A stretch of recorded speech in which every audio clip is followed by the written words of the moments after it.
So good afternoon. I hope you're having a great day so far. I know the heat is a little too much, but it's getting to the close, and we want to save the best for the last. So my name is Sharad Bedu. I'm responsible for the healthcare and life sciences vertical here. Been in the industry for 10 plus years, starting with bootstrapping a couple of med device companies to working with EMR and patient portals, followed by working with managed care and RX data solutions in my previous job. So today, I'm delighted to see all of you here. We have some great sessions, all centered around the theme of enterprise-wide contract management. And that's pretty exciting to me because that is applicable to all the subsegments, right? Whether you're a manufacturer, you're a hospital, you're a payer, enterprise-wide contract management makes sense to for all of you. To kick off the session, we have Joe Coppola, Managing Director at Deloitte in the Life Sciences Group. Joe is going to give us an overview of Aptos Deloitte solutions, as well as engagements that they've been part of with Aptos products. Following that, we'll have Annie English from Genomic Health, where she's the VP of Global Commercial Operations. And she's going to give her insights on how she championed the adoption of Aptos contract management as well as processes throughout her organization. And then following Annie's session, we'll have Avenir Pharmaceuticals, who have a fantastic story with Joseph Lay, who is managing contracts, and Garland Adams, who is the general counsel. And they drove 100% adoption on day one. So they went all in on day one, and they do contract management for everything. Joseph was joking with me about how maybe even the Accelerate speaker forms went through the Aptos solution. So that's pretty a cool story to hear about. So again, welcome. I'm excited to have all of you. And Joe, take it away. Thank you, Sharad. Thank you very much. Thanks for having me. My name is Joe Coppola. I'm a partner in Deloitte's National Life Sciences practice.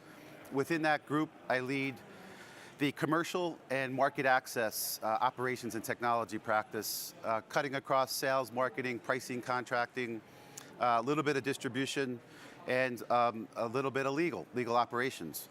I've been in the industry for about 25 years and have predominantly worked for my client base are large pharmaceutical companies, biotechs, and medical technology companies. We've been working in this space for about 15 years, not obviously with Aptus, but with other vendors, and the space being enterprise contracts lifecycle management. Back in about 2003 or 4 is when I got to be involved, and one of the drivers that led me to create a practice in this space was this cross-functional need across procurement, finance, legal, obviously, clinical. Every function was doing something different, and most of my clients around the authoring process and the compliance management of contracts. Depends on where it comes in from, either chief compliance officer or the CIO, or the head of legal, or the head of commercial ops. One of those stakeholders tends to be the driver. But at the end of the day, it's a very difficult path to navigate cross-functional alignment of what an enterprise contracting solution should be all about. I've actually done some global work, global ECLM projects. So the stakeholder alignment is vital. Technologies like Aptus, we've been working with Aptus. Deloitte's one of the largest partners we're working with Aptus over the years. We've developed a couple of accelerators using Aptus as a platform, something called MedConnect, which is catered to, there's a couple of slides on this, catered to helping medical technology companies leverage CLM. Another area that we're working on right now, which might be interesting for those in the commercial space, is something called a CAM portal, a Key Account Manager portal, to have kind of a one-stop shop for everything a CAM might need around authoring contracts, pre-deal modeling, contract performance analytics, and there's really not there. That group is somewhat underserved in our industry. One of the things I want to leave you with is the challenges that I've seen over the last 15 years tend not to be technology. It's typically alignment, stakeholder alignment, and governance, cross-functional governance of how the the end-to-end contracting life cycle should actually be managed. And that's not trivial, but it's, if you will, it's all the softer work that tees up the technology enablement and how to configure and utilize Aptus most effectively. I look at, I'll close with this, I look at ECLM as really 3 levels. One is repository management, which is kind of the foundation of any ECLM solution, which captures the right metadata and puts the documents away, if you will, in a neat compartment so that when you need to retrieve them, you can do that easily, and they're all in one place. I know it sounds trivial, but that's a very common issue. The second level of sophistication is something called is workflow, which cross-functional workflow is vital.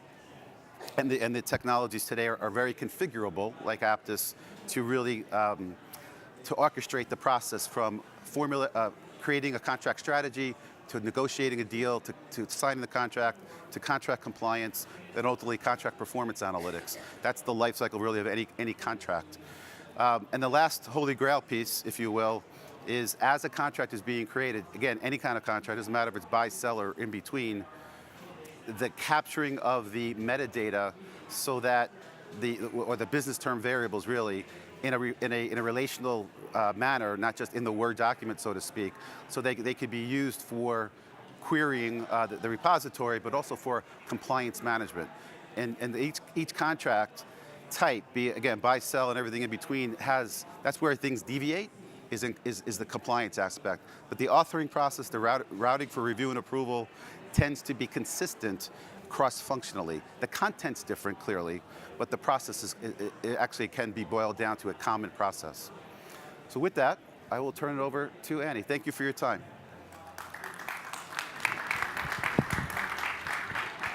Thank you. Shouldn't wear heels when you have stairs that high, right? Well, good afternoon. I'm Annie Ingalls. I'm the Vice President of Global Commercial Operations at Genomic Health. And so that doesn't sound like a title that would have a lot to do with contract management, but in fact, part of my group is actually the Managed Care Contracts group, which actually basically the role that they have is to actually make sure that the relationships that we have with the payers, obviously as a provider, we provide diagnostic tests to the market, that the payers are contracting with us to make sure that we can get paid. I think the interesting thing about our business, and perhaps we could put up the next slide, so let's focus on the mission first. Basically, what do we do as a company? We are, Genomic Health provide basically diagnostic genomic assays to test tumors to see whether or not the likelihood of recurrence of that particular cancer is high, low, and intermediate, and actually basically to support the patient and the physician in the decision that they make about the treatment of that particular form of cancer. So the unusual situation about us is that the people who order our product, our customers, to some degree, are not the people paying. So there's a slightly different disconnect in the market that we have in managed care, in that people are ordering assays, but they are not necessarily the person responsible for that payment. The payers are. So in many cases, we're actually getting orders way before we have actually agreement about who's going to pay. I'm actually going to jump because we're a little slower on time. So this is actually my organization. So why is it of particular interest? The green side, sales operations. They are connected, and I want to actually give a little bit of context because it makes sense when we talk about what we've done with Aptus. So sales operations is about supporting the field in driving assays. That's getting out there with the physicians and encouraging them to appropriately use our assay with patients to help diagnose, okay? So we have field people out there basically selling our assay to physicians, and at that point, really their interest is only just drive the volume of assays up. And with any product, and we're actually coming to market very soon with some new products, the assay gets out there ahead of what we call managed care contracting. So we are driving volume and interest in our assay before we actually have guarantee of payment or contracts with payers. Most of us have had experience with our own healthcare providers where we may have gone in and somebody's told you you're going to get a test, and then you have a discussion later on with your payer about whether that test is covered or not. That's the space we're in, okay? So we're out there selling assays, and then as that volume comes up, we are trying to get payment from the payers, you know, the Aetnas, the Blue Cross Blue Shields, the Medicares of the world for those assays, and part of actually securing payment on a more permanent basis is contracting. So in between that, so you have contract management on one side in managed care, and you have driving assays from the field on the other. In the middle of that is billing and reimbursement, and that's the process by which we actually send a claim to a payer in the hope and expectation of getting paid, and then obviously doing the to and froing on appeals, arguing whether or not the assay was actually medically necessary with supporting documentation from the physician. And in our market today, this process, this toing and froing, is becoming increasingly more complex. Payers are putting more and more hurdles in the way for us actually to get reimbursed and to get paid, even where we have contracts. They put significant hurdles in the way to make sure that we go through every single hoop before we can get that reimbursement. And obviously on the front end, the physician's offices do not want to be overly burdened because they're focused on the patients and making sure that they are focusing on treatment. So we are in this very uncomfortable position as a provider of being between the physician who wants a simple process and doesn't want to be burdened, and payers who are trying to make this very, very complex. And so the relationship between these things is that obviously as the field drive more assays, we need to get more contracts to actually pay for them to pull through that reimbursement. But further growth in the assays is dependent on us having contracts so that patients actually get those covered under their insurance plans. So there's this very strange cycle that goes on in our business, of which managed care contracts, and in our case, our Apttus solution, is a key part of. So when I think about Apttus for managed care and for genomic health, we do use Apttus more broadly in legal as well, but I'm going to focus our conversation today primarily on the part we use in managed care, okay? So in order for me to manage the global commercial organization, what I'm looking for is full transparency from the order all the way through to payment. And that's where Apttus plays a significant part, along with its integration to Salesforce.com. We use Salesforce.com as our order management system, so the integration between those two things is absolutely critical. So, as the order comes in, just to give you a simplified view, an order comes in, and with it comes information about who actually the payer is, or the payer that covers that patient, even if they may not necessarily have coverage. Then we do something called accessioning. That's when we receive the actual the block itself, the piece of material that we're going to test. At that point, we also do something called pre-billing, where we're reaching out to that potential payer and saying, does this patient have coverage? If they do have coverage, what other conditions are associated with actually making sure we get payment? So I'm sure you've heard the term prior authorization. You may have heard the term statement of medical need, or medical necessity, some people call it. This is all additional documentation. That's another hurdle that the payer will put in our path to making sure that we can get reimbursed. Their argument would be they want to make sure the test is being appropriately used. I would argue that it also makes it really very, very, very difficult to not overly burden the physician's offices or the patient in order to get paid. But that's because I'm on this side of the fence. If I was working for a payer, I'd probably have a different argument up here. Okay. So then it goes into pathology, it gets tested, it gets cut up, it goes into the lab, it gets tested, and then we actually produce the report. And that's actually our deliverable. The report that tells the physician and the patient what we call it the recurrence score is, or if it's prostate, the GPS score, is our deliverable. That's the value proposition we have. And we deliver that.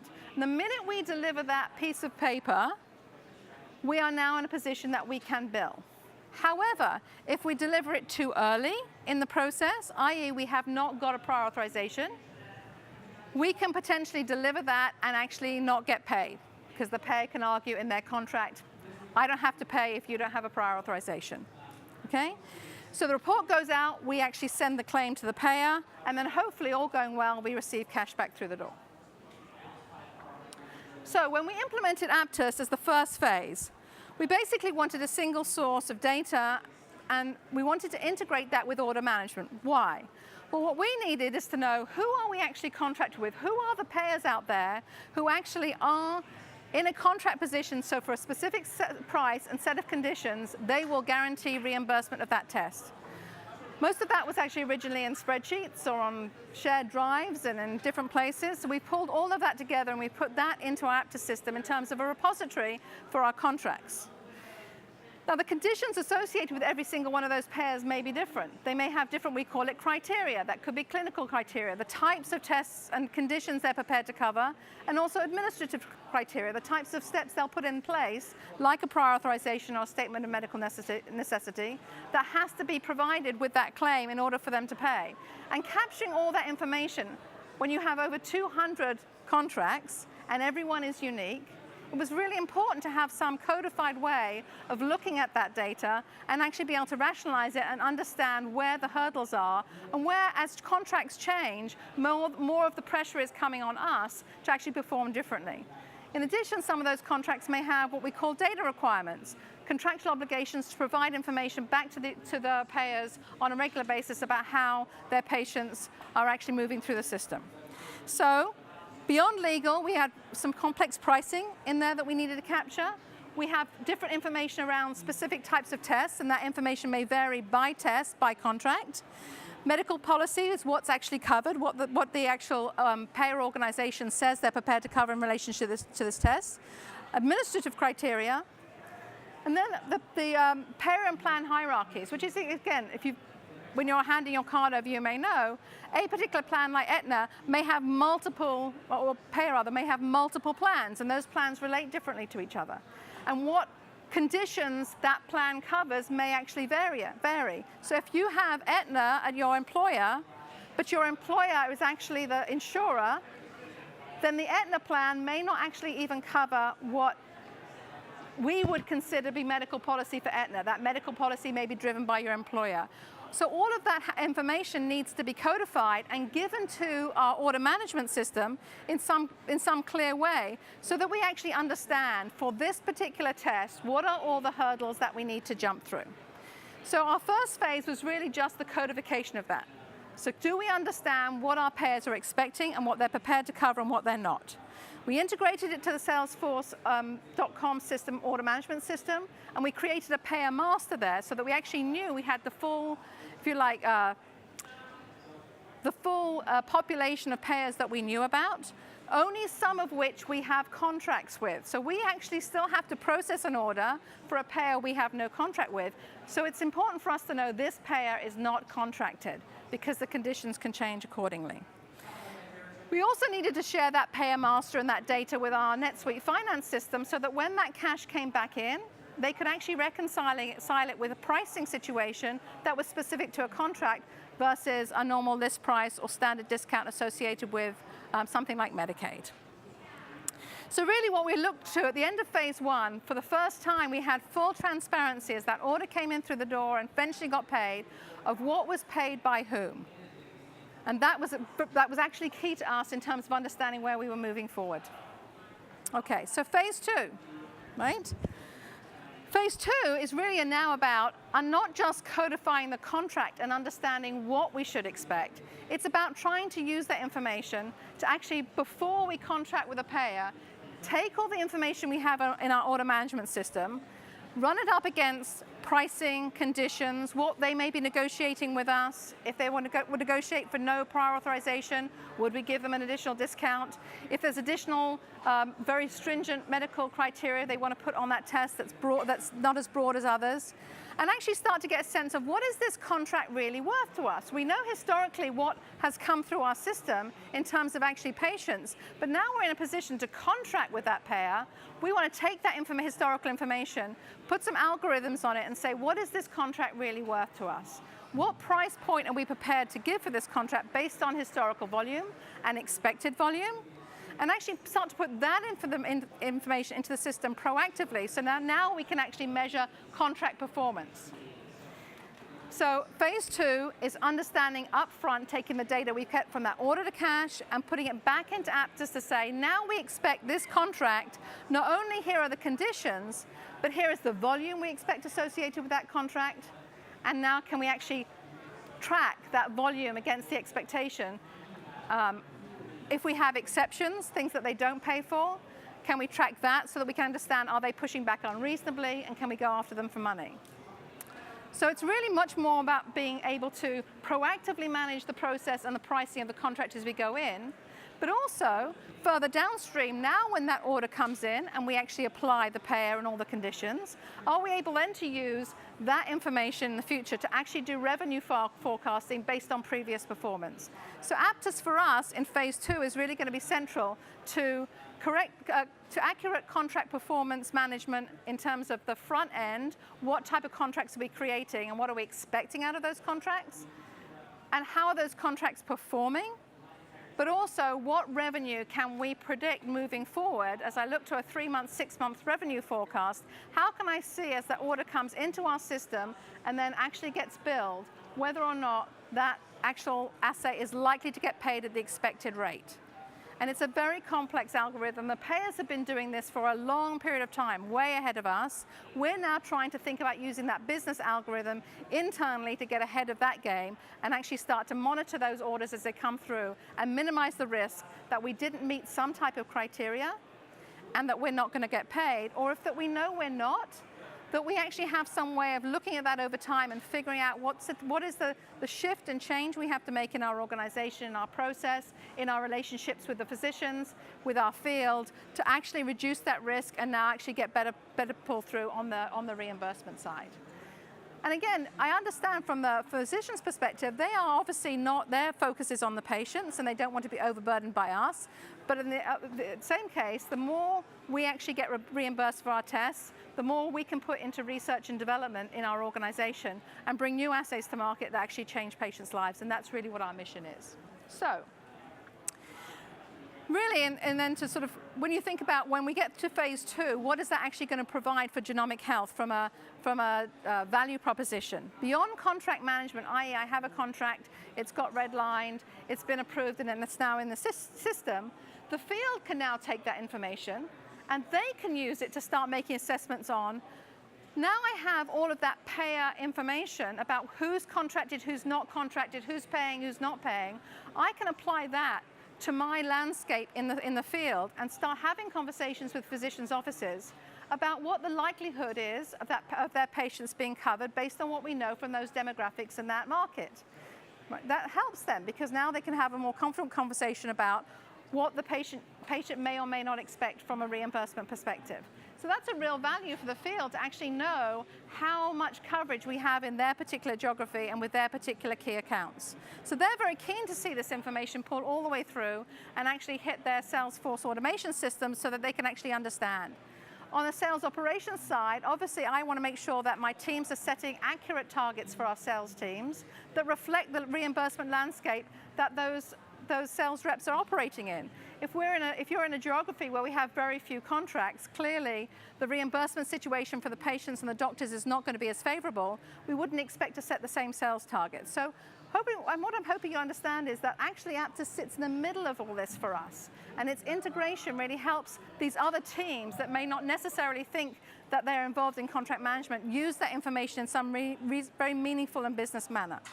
If you're on the managed care field teams, obviously we talked about being able to prospectively pull data, analyze it, and go into that contract negotiation saying, on the basis of all the patients that have come through before, this is the volume, this is how they've performed, this is what we think is a fair price, this is what we actually think this contract's worth, and we can actually have ongoing conversations about how that contract performs after sales, not just we sign the signature and you pay.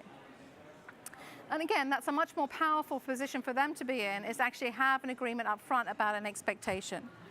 On the decision support and customer service perspective, by having all that information codified in Aptus contract management and pulling it through into the order management system and integrating it, then our customer service people who do that order management processing, we can use that as a basis of business logic to actually streamline the order management process now and use all those rules, those medical criteria and those administrative criteria to drive system changes that actually minimize the amount of manual outreach, additional data collection, reach out to the physician for different documentation, and actually even on the front end, reduce the need for us to speak to them because potentially drive logic as if you are the ordering delegate or the physician's office, we could actually use that logic to say, oh, this patient is an Aetna patient. We know that Aetna needs this SOMN, and so we're going to present that to you on the basis of that logic. And so rather than you just getting some call 2 days later saying, now we need this paperwork, that we can drive all that up front and minimize the amount of interactions that we actually have to have with our physicians' offices. And not that we don't love them and they don't love us, but everybody's very busy, and the fewer calls that they have to make to us, the fewer documents they actually have to fax back or send by email, the happier everybody is.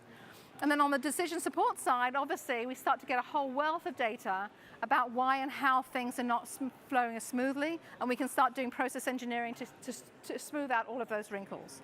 And then finally, on the billing and revenue collection side, this is huge for us, because we spend more time prospectively looking at why we didn't get paid. Now we'll be in a position to start looking prospectively at whether we think we're going to get paid, and actually start to solve problems before they actually become huge AR that we can't collect. Long term, obviously, that reduces our risk of bad debt.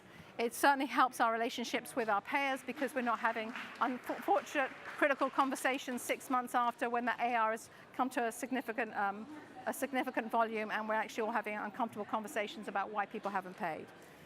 So really, that was just, in summary, what we're trying to do in phase 2. I think what you'll see is that we're really driving this change and Aptos to be a change management vehicle broader than just the contracting process, and really embed it deeply into our commercial process so that we actually can reduce costs, simplify the process for everybody, be prospective, and drive value. That's what I have to say. Any questions? Great.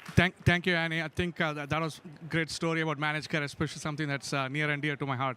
So we'll move right along to Avenir Pharmaceuticals with Joseph and Garland, who's going to talk about how they've driven adoption enterprise-wide with the contract management systems they have.